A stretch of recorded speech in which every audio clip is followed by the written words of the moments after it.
어렸을 때 제 꿈은 화가였어요. 물론 자라면서 금세 바뀌긴 했지만 지금도 그림을 잘 그리는 사람을 보면 참 신기하기도 하고 부럽기도 하더라고요. 쉽게 그리는 것처럼 보였던 그 이면에는 피나는 땀과 노력이 있었다는 걸 이분을 만나고 알게 됐습니다. 안녕하세요. 포항 냄새가 진하게 묻어있는 문화, 예술, 방송 분야의 사람들을 찾아가 한 권 한 권 책을 읽듯이 그네들의 인생 이야기를 만나보는 시간. 포항 사람 이야기의 진행자 조진입니다. 오늘 이 시간에는 우리 지역 포항에서 서양 화가로 활발하게 활동하고 계시는 박계현님의 인생책을 만나보도록 하겠습니다. 누군가 나에게 유년 시절 가장 기억에 남는 모습이 뭐냐고 묻는다면 단연 포항 청림의 바닷가라고 대답할 것이다. 모래사장이 끝없이 펼쳐진 그곳에서 낮에는 모래 위에 그림을 그리거나 조개를 잡으며 시간을 보냈고 밤에는 멀리서 들려오는 파도 소리에 금방이라도 빨려들 것 같아 이불을 꼭 잡고 잠이 들었다. 그때 보았던 파란 하늘과 바다, 하얀 구름, 넓은 백사장, 솔숲과 초가집들. 그렇게 나의 감성은 자연과 함께 자라났고 더불어 좋은 스승님들을 만나면서 미술에 대한 재능과 실력은 일찌감치 정점을 찍을 수 있었다. 지금 생각해보면 나는 그림에 본능적으로 끌렸고 남들보다 많이 좋아했다. 초등학교 때에는 그림을 재미있고 다양하게 그리던 주변 친구들로 인해 형태가 저렇게 될 수도 있구나, 색을 이렇게 쓸 수도 있구나 하며 내가 가지고 있던 고정관념들이 많이 바뀌었고 당시 허달수 선생님으로부터는 무엇보다 정성이 중요하다는 것을 배웠다. 지금도 모임에서 종종 뵙는 중학교 김두호 은사님으로부터는 색깔과 형태, 구도 등 형식에 대한 기본을 끊임없이 훈련받았다. 미술부 활동을 하며 앞으로 취미가 아닌 화가의 길을 가겠다고 했을 때 부모님께서는 많이 아쉬워하셨다. 계연아, 너는 공부도 잘하는데 구미에 있는 금호공고로 가는 게 어떻겠노? 그림으로 먹고 살기에는 좀 힘들지 않겠나? 우려 섞인 목소리를 뒤로 하고 나는 고집을 부리며 미술을 선택했다. 고등학교에 진학해서는 물의 정서를 가진 김두호 선생님과 흙의 정서를 가진 최종철 선생님으로부터 그림을 배우며 두 가지를 조화시켜 표현하는 훈련을 많이 했었다. 동시에 작가로서의 소양과 감정의 수양 또한 배울 수 있었다. 흔히 말하는 잘 그리는 그림은 이때 이미 완성했다. 눈을 감았다가 뜨면 머릿속에 그려진 선을 따라 뭐든지 그릴 수 있었다. 밖에서 그리는 풍경이든 실내에서 그리는 정물이든 종이를 펼치고 앉으면 그 자리에서 거의 완성을 했다. 미대에 진학한 후 강우문 교수님께서는 무기교의 기교, 즉 기교가 없는 기교가 진정한 기교다 라는 것을 많이 강조하셨다. 그렇게 30이 지나면서 나는 잘 그리는 그림이 아닌 좋은 그림이 그리고 싶어졌다. 40이 되어서는 내 그림을 그려야겠다는 생각이 들었고 50을 넘기면서 나의 철학과 사고를 종합적으로 그림에 투영하자는 생각을 했다. 기본이 전부라고 생각하는 나는 학생들을 가르칠 때도 마찬가지였다. 이야, 형님은 예나 지금이나 변함이 없네요. 언젠가 누가 들어온지도 모르고 수업을 하고 있던 나에게 후배가 던진 한마디였다. 내가 그랬듯이 처음 그림을 배울 때 누구에게 어떻게 배우냐가 정말 중요하기에 지금 잘 가르쳐야 한다고 생각한다. 한편 그림이라는 것은 일정 경지에 이르기까지 시간이 오래 걸리기 때문에 가난한 세월을 많이 버텨야 한다. 또한 나의 의식이 확장되지 않고 깊어지지 않으면 제대로 된 그림이 나오지 않는다. 느낌이 심화되고 의식이 넓어진 만큼 표현되기 때문에 끊임없이 생각해야 한다. 그러기에 머리가 아주 복잡해지고 화면 전체를 생각하다 보면 머리에서 김이 나는 직업이다. 하지만 내가 선택한 이상 20년은 무조건 훈련한다는 생각으로 좋든 싫든 지금까지 이어왔고 14살 때 본격적으로 화가 수업을 시작한 이후로 30대가 될 때까지 매일 최소 3시간에서 7시간은 손에서 붓을 놓지 않았다. 그러다 몇 해 전 아내가 아프고 나도 학교 일을 그만두게 되면서 이 상태로 내가 죽는다면 과연 무엇을 남길까 하는 생각이 들었다. 그래서 가장 먼저 평생 처음으로 이탈리아 여행 후 신문에 문화탐방 컬럼을 연재했고 작업실에서는 대작을 준비했다. 그때는 역사적인 것이나 앞서가는 것 등은 다 의미가 없었다. 진정으로 내가 그리고 싶은 것이 뭔지 생각하다가 해피 벌스데이 투 유 생일 축하합니다라는 작품을 제작하게 되었다.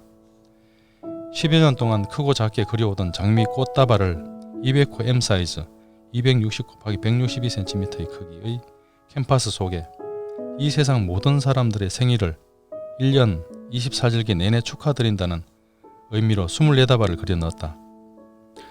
하루 10시간씩 꼬박 3달이 걸렸다. 내가 가지고 있던 모든 내공을 녹여 넣었다. 이것을 완성하고 나니 자신감이 생겨 이듬해인 2019년 초에는 프랑스 여행을 하고 나서 산산수수 다시 이반별곡이라는 작품을 제작했다. 산에 산을 더하고 물에 물을 더한다는 의미로 아름다운 산수에 녹아있는 우리의 역사와 문화 그리고 그것과 함께하는 산수라는 컨셉을 잡았다. 유럽과 다른 우리만의 탁월한 정서를 산산수수라는 한마디로 적이 내리고 내가 사랑하는 포항을 소재로 시작해서 앞으로 꾸준하게 작업해 나갈 예정이다. 나는 살면서 힘들다고 말하는 것을 그리 좋아하지 않는다. 어차피 인생도 힘들고 그림도 힘들다. 중요한 것은 나이가 50, 60이 되었을 때 나의 그림을 그릴 수 있는가이다. 후회하지 않는 내 인생의 경지를 찾을 수 있는가이다. 내 결점을 내가 알아야 하고 끊임없이 연구하고 그것이 꾸준해야 만인이 공감할 작품이 나온다. 나는 별을 하나 그려도 천문도를 공부한 뒤에 그렸다. 통상적으로 가장 아름다운 그림은 50대에서 60대의 나이에 나온다고 한다. 나 또한 지금이 가장 좋을 때라고 느낀다. 지금 대충 보내고 나면 그 이후로는 체력적으로 작품을 하기 어렵다. 예술이라는 길을 통해서 끝내는 인생 최고의 경지에 이르고 싶은 것이 나의 소망이다. 오늘 포항사람 이야기의 주인공인 서양 화가 박계연님의 인생책을 듣고 오셨습니다. 지금 스튜디오 제 앞자리에 나와 계신데요. 박계연님 안녕하세요. 반갑습니다. 네, 안녕하세요. 반갑습니다. 네, 제 어렸을 때 꿈을 이루신 분이네요. 깊은 밀도와 내공에 더불어 그림에 대한 뜨거운 열정이 느껴지는 인생 이야기였어요. 어떻게 생각하시나요? 예, 덕분에 화가로 살아온 인생을 되돌아보고 정리해볼 기회를 가졌던 것 같습니다. 네, 여러 스승님의 이야기가 나오는데요. 그렇게 배운 것들 중에서 지금까지도 박계연님의 인생에 가장 큰 영향을 끼친 게 있을까요? 가장 큰 영향을 끼쳤다고 하는 질문에 네, 넘자지가 느껴지는데 그것보다는 네. 모든 게 다 중요했습니다. 하나같이 다 제 가슴속에 남아 있습니다. 네, 그래서 인생 이야기 속에서도 초등학교 때부터 대학교 때까지 쭉 다 훑어주신 것 같아요. 그림을 그리는 것도 나 자신과의 싸움이라고 생각하는데요. 40년이라는 긴 시간을 한 길만 걸어오다 보면 지쳐서 그만두고 싶거나 후회가 들 때가 있을 수도 있잖아요. 그럴 때는 어떤 마음으로 이겨내셨나요? 예, 지칠 때도 있지요. 많이 있죠. 그만두고 싶을 때는 없었습니다. 네, 처음부터 그림 선택했을 때 그렇게 했고 그런 식으로 생각했었습니다. 싫어도 하고 좋아도 해야 된다. 결혼할 때 그러죠. 싫어도 사랑해야 되고 좋아도 사랑해야 되죠. 지금도 여건이 되면 다른 일들 하지 않고 그림과 공부만 하고 싶습니다. 네, 끈기가 느껴지는 답변이었어요. 올해 2월 달에 프랑스 파리에서 가졌던 전시회, 그리고 그렇게 돌아오셔서 9번째 개인전을 가지셨는데요.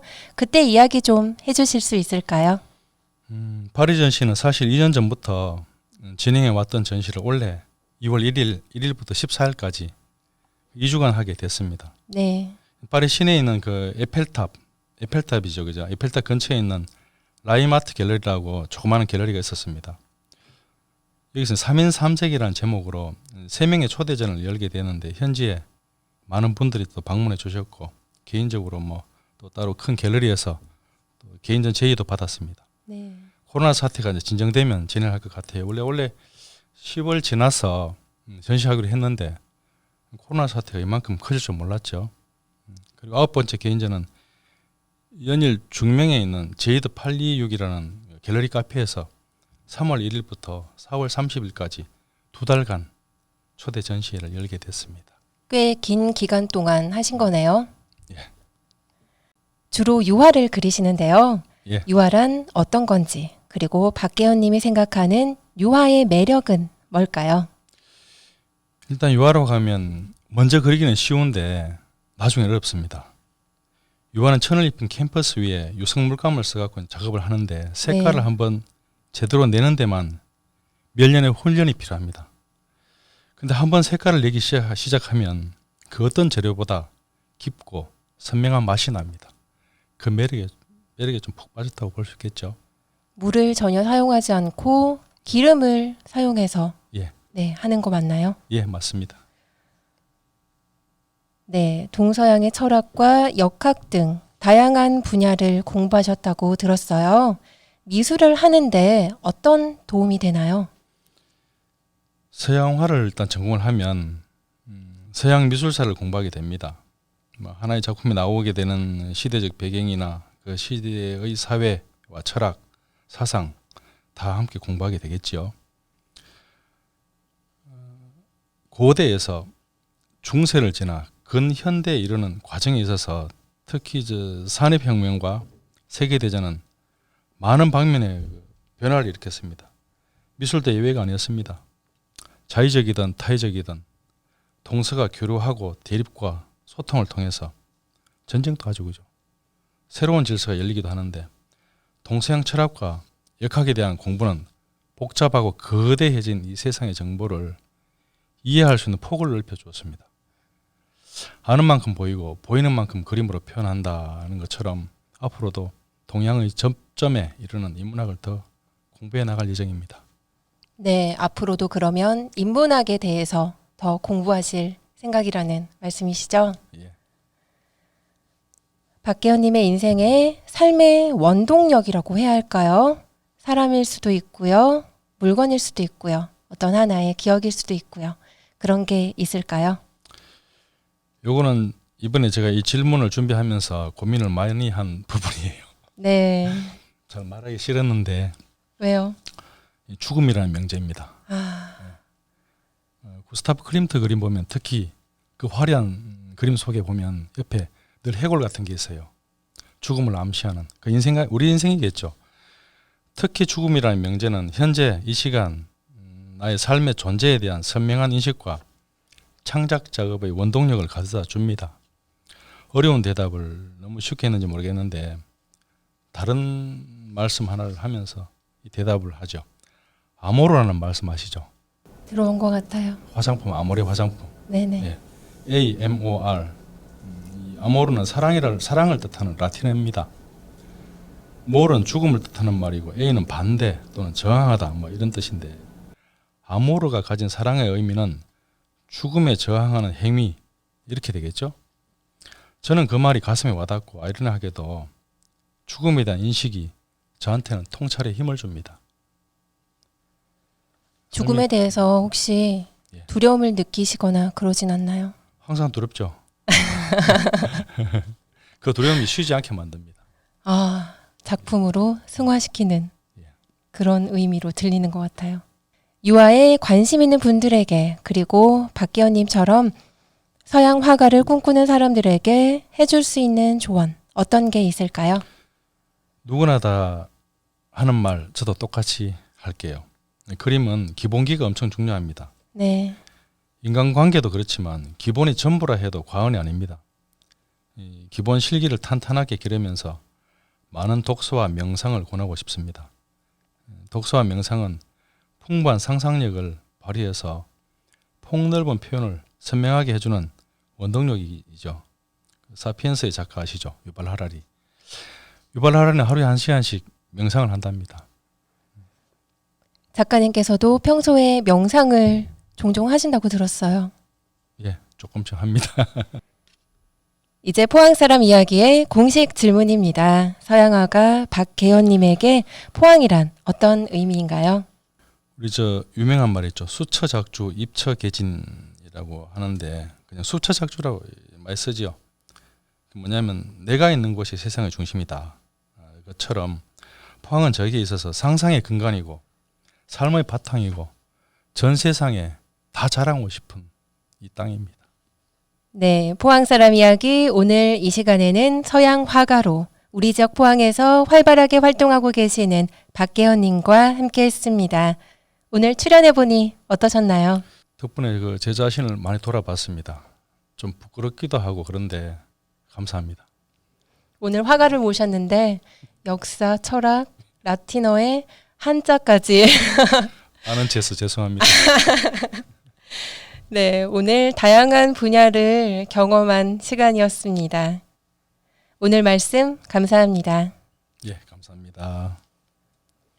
포항 사람 이야기는 포항 냄새가 진하게 묻어있는 문화, 예술, 방송 분야의 사람들을 찾아가 한 권 한 권 책을 읽듯이 그네들의 인생 이야기를 만나보는 시간입니다. 지금까지 진행해 조진이었습니다.